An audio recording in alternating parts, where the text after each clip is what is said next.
रोशन recording studio Dhanaha.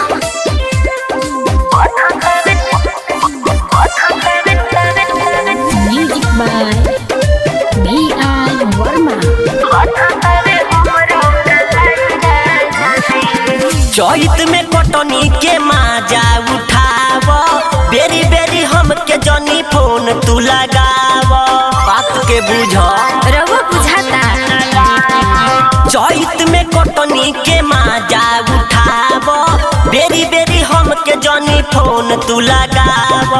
बहरा से घरे रहुआ आई राजा जी, गेहूं ना हमसे कटाई राजा जी, कलाई राजा जी, कलाई राजा जी, बथतावे हमरो कलाई राजा जी, कलाई राजा जी, कलाई राजा जी, बथतावे हमरो कलाई राजा जी,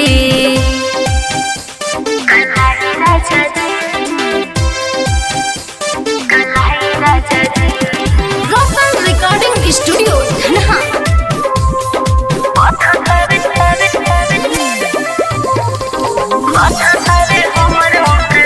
काम करे का ससुरा में आइल बानी, दिने दिने बढ़तावे परेशानी।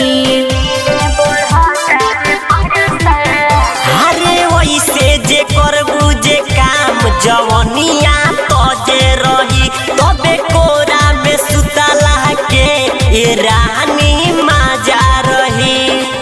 ऐसे न हमके बोलाई राजा जी, बहरा से घरे जल्दी आई राजा जी, कलाई राजा जी, कलाई राजा जी, बथतावे हमरो कलाई राजा जी, कलाई राजा जी, कलाई राजा जी, बथतावे हमरो कलाई राजा जी, कलाई राजा जी, कलाई राजा जी।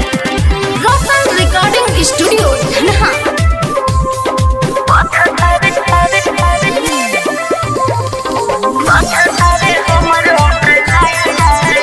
केहू लावे न पिए के पानी नु हो, हमर घामे से झरे जवानी नु हो।